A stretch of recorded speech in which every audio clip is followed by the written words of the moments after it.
Guys, हमारा घर एक ऐसी जगह होती है जहाँ पर हमको सबसे ज्यादा सुरक्षित महसूस होता है। लेकिन क्या हो अगर आपके घर में एक ऐसा कमरा हो, एक ऐसा कमरा जिसे आपने तो बंद किया हो लेकिन उसके अंदर कोई रह रहा हो। आज की कहानी एक ऐसे ही कमरे की है। एक ऐसा कमरा जो 15 साल से बंद था। मतलब 15 साल से किसी ने उसको खोलने की हिम्मत नहीं की, लेकिन जब उस कमरे को खोला गया तो कुछ ऐसा दिखा जिसे देखने के बाद देखने वाले की रूह कांप गई।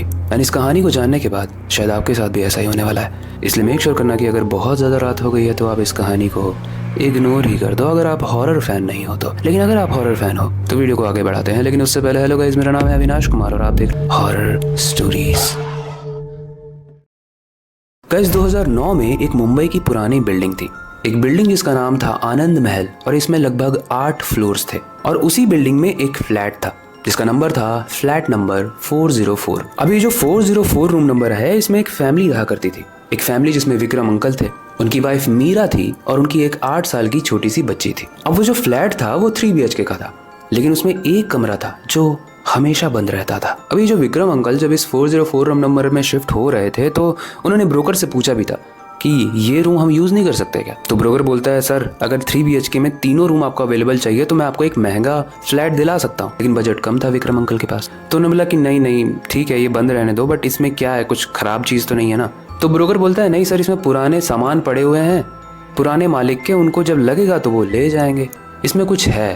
विक्रम अंकल पूछते हैं क्या है। उन्होंने बताया ना आपको, सामान है और कुछ नहीं है। लेकिन पैसे की काफी तंगी थी, इसलिए विक्रम अंकल इस फ्लैट को फाइनल कर लेते हैं। अब शुरुआत में तो सब कुछ ठीक होता है, लेकिन कुछ दिनों के बाद उनकी जो ये 8 साल की बेटी थी वो अक्सर पापा से आके कहती थी, यानी विक्रम अंकल से, कि पापा मुझे लगता है कि उसमें ना कुछ गड़बड़ है, कुछ आवाजें आती हैं। विक्रम अंकल अक्सर बोला करते थे कि बेटा देखो, बहुत बड़ी बिल्डिंग है तो बिल्डिंग में ना बहुत सारी पाइप्स होती हैं, तो उनकी जब आवाज आती है तो लगता है कई बार कि कोई चल रहा है, कोई दौड़ रहा है, कोई कुछ कह रहा है, लेकिन वो सब पानी की आवाज है जो पाइप से आती है। ये सब कह के वो अपनी बेटी को शांत करा देते थे। लेकिन गाइस, एक दिन रात के लगभग 2 बजे के आसपास मीरा ये देखती है कि कोई उस रूम की तरफ गया और रूम के अंदर जाकर गायब हो गया। मीरा इस चीज को देखकर एकदम से उठती है, वो जाती है और देखती है कि रूम तो अभी लॉक्ड है, तो कोई अंदर कैसे जा सकता है। इस चीज को वो विक्रम को बताती है, लेकिन विक्रम बोलता है, तुम लोग ना ज्यादा सोचते हो, तुम्हारी बेटी जैसा बताती है वैसा ही तुम भी सोचने लगी हो, ये सब चीजें इग्नोर करो, ऐसा कुछ भी नहीं है। ये बोल के विक्रम अपनी वाइफ मीरा को सोने के लिए बोल देता है। अब गाइस, ये बहुत पहले की बात है। इस फ्लैट में शिफ्ट होने से पहले विक्रम और उसकी वाइफ मीरा का बहुत भयंकर झगड़ा हुआ था, जिस चीज को उसकी बेटी ने भी देखा था। और ये झगड़ा इस लेवल का था कि इस पे बहुत ज्यादा मारपीट भी हुई थी। लेकिन फिर भी अब किसी तरीके से सब शांत हो चुका था। अगली सुबह होती है, विक्रम ऑफिस जाता है और आता है, और आपको भी ये लग रहा होगा ना कि अभी कहानी में सब कुछ सही चल रहा है, लेकिन कहानी में आने वाला है एक ट्विस्ट बहुत भयंकर। विक्रम जब ऑफिस से आता है तो अपनी 8 साल की बेटी यानी रिया के लिए बहुत सारे गिफ्ट्स लेके आता है, क्योंकि आज उसका जन्मदिन था। ऐसे में रिया गिफ्ट्स देख के बहुत खुश होती है, लेकिन वो बोलती है कि पापा मम्मी भी होती तो कितना अच्छा होता ना। विक्रम बोलता है, मम्मी होती तो कितना अच्छा होता क्या, मम्मी तुम्हारी सो रही है। रिया बोलती है, कहाँ सो रही है। विक्रम बोलता है, अरे रूम में सो रही होगी। रिया उसको हर जगह ढूंढती है, लेकिन वो कहीं नहीं मिलती है। विक्रम भी उसे ढूंढता है, लेकिन फिर विक्रम को याद आता है कि मीरा को ना टहलने की आदत है, तो हो सकता है वो शाम को टहलने गई होगी। वो रिया को शांत कराता है, थोड़ी देर के लिए नींद लेता है, और जब वो नींद से उठता है तो उसके साइड में मीरा लेटी हुई थी। विक्रम बोलता है, तुम कहाँ चली गई थी। मीरा बोलती है, मैं टहलने गई थी, तुम्हें पता ही तो है। इसके बाद मीरा विक्रम से बोलती है कि यार मेरा हेडेक हो रहा है, क्या तुम प्लीज मेरे लिए चाय बना दोगे। विक्रम बोलता है, अरे क्यों नहीं, मैं अभी अपनी स्पेशल चाय तुम्हारे लिए बना के लाता हूँ। वो किचन में जाता है और लाकर एक कप मीरा को देता है और एक कप खुद पीने लगता है। और वो दोनों चाय पीते हुए बात कर ही रहे होते हैं, तभी रिया उस रूम में एंटर करती है और वो कस के चिल्लाती है कि पापा आपने मेरे लिए चाय नहीं बनाई, मुझे भी पीना था। लेकिन फिर वो देखती है कि बेड पर एक और कप रखा हुआ है, तो वो बड़ी खुश हो जाती है, अरे पापा आपने मेरे लिए बनाई है, मैं पी लेती हूँ। विक्रम बोलता है, तुम्हारे लिए नहीं, ये तुम्हारी मम्मी के लिए है, मीरा के लिए, वो पी रही है चाय को। रिया बड़े ही अजीब तरीके से देखती है विक्रम को और वो बोलती है कि पापा कौन पी रहा है, यहाँ तो बस आप बैठे हुए हो। विक्रम बोलता है, अरे नहीं, मीरा बैठी हुई है ना। रिया गुस्सा होकर चली जाती है। वो बोलती है कि पापा आपने एक तो मेरे लिए चाय नहीं बनाई और आप मेरे साथ मजाक कर रहे हो। ऐसे में विक्रम उठता है उसे मनाने के लिए। मीरा भी उसे बोलती है कि हाँ जाओ मना लो। लेकिन तभी विक्रम सुनता है कि रिया की कस के चिल्लाने की आवाज आ रही है, मानो उसने कुछ अजीब देख लिया हो। एंड गाइस, ये आवाज उस स्टोर रूम से आ रही थी। जब विक्रम भागते हुए उस स्टोर रूम में जाता है जो बहुत दिनों से लॉक था, तो वो देखता है कि ये खुला हुआ है और इसके अंदर रिया एकदम शॉकिंग तरीके से खड़ी है। एंड उससे भी शॉकिंग था कि रिया की जो आंखें थी, जिसमें हमारी काली पुतलियां होती हैं, वो एकदम सफेद हो चुकी थी। और रिया के सामने खड़ी थी उसकी माँ मीरा, वो भी एकदम टेढ़ी गर्दन करके, एकदम डरावने तरीके से।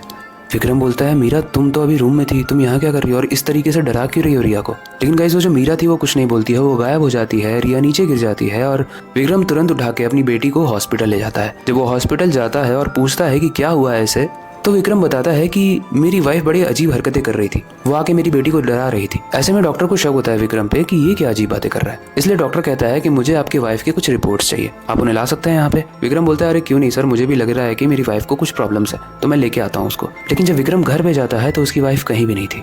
तभी रास्ते में उसे वो ब्रोकर दिख जाता है जिसने उसे ये फ्लैट दिया था। विक्रम बोलता है भैया क्या फ्लैट दिए हो यार, मेरी वाइफ पागल जैसा बिहेव करने लगी है। ऐसे में वो ब्रोकर बोलता है कि आपकी वाइफ, आप तो सिर्फ अपनी बेटी के साथ यहाँ शिफ्ट हुए थे ना, आपकी वाइफ कहाँ है। विक्रम बोलता है अरे भैया आप किसी और को समझ रहे हो, आपने हमें फ्लैट 404 दिया था और इसमें एक कमरा बंद रहता था। ऐसे में वो ब्रोकर बोलता है कि भैया इस फ्लैट में कोई भी कमरा बंद नहीं था, आप मनगढ़ंत कहानियां बना रहे हो क्या, या मेरे साथ मजाक कर रहे हो।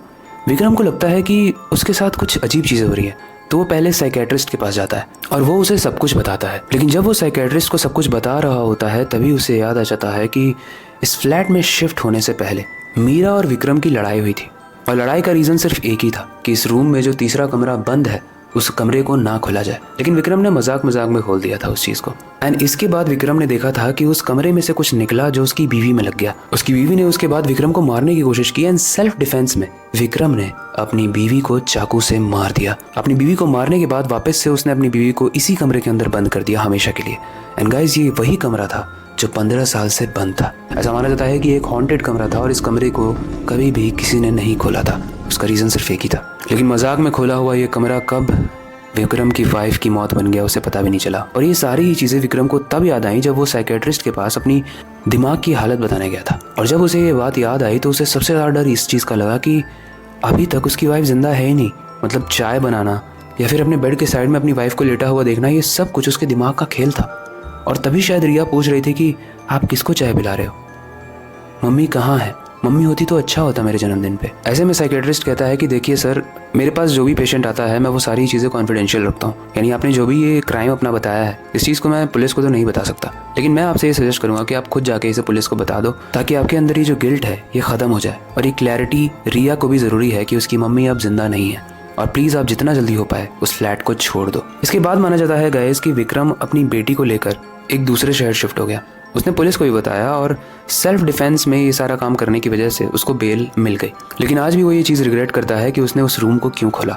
अगर उसने उस रूम को खोला नहीं होता तो आज मीरा जिंदा होती और आज उसकी बेटी भी खुश होती और विक्रम भी। अभी जो फैमिली में मेंबर्स 3 हुआ करते थे अब सिर्फ 2 ही है। गाइस ये कहानी तो यहीं तक थी। ये कहानी बाकी कहानियों से काफ़ी डिफरेंट थी और ये कहानी हमें ये सिखाती है कि जिस जगह पर जाने के लिए मना किया जाए, जो जगहें नॉर्मल लोगों के लिए प्रतिबंधित होती हैं, या तो आप उसके आसपास जाओ ही ना, और या तो अगर जाओ तो उस चीज़ को खोलो ना। विक्रम यहाँ पर ब्रोकर से बोल सकता था कि भैया हमें ऐसा रूम चाहिए ही नहीं जिसमें एक कमरा हमेशा बंद रहे। मतलब आप शिफ्ट हो गए ऐसे रूम में, ऐसे कमरे में, ऐसे 3 BHK में जहाँ पर एक कमरा बंद रहता है। आप हमें कमेंट सेक्शन में जरूर बताना, भले वो कितना भी सस्ता हो। बाकी आई होप आज की कहानी आपको इंटरेस्टिंग लगी होगी, डरावनी लगी होगी एंड काफ़ी कुछ सीखने को भी मिला होगा। फिलहाल के लिए वक्त आ चुका है इस वीडियो को एंड करने का और नई सुपर इंटरेस्टिंग और डरावनी कहानी पर काम शुरू करने का। लेकिन जाने से पहले मैं हमेशा की तरह एक ही चीज़ करना चाहूँगा, अपनी क्यूरियोसिटी को डाय मत होने देना, नई चीज़ें सीखते रहना, अपने बेड के नीचे और खिड़की के बाहर ज़रूर देख लेना। मिलते हैं अगली वीडियो में।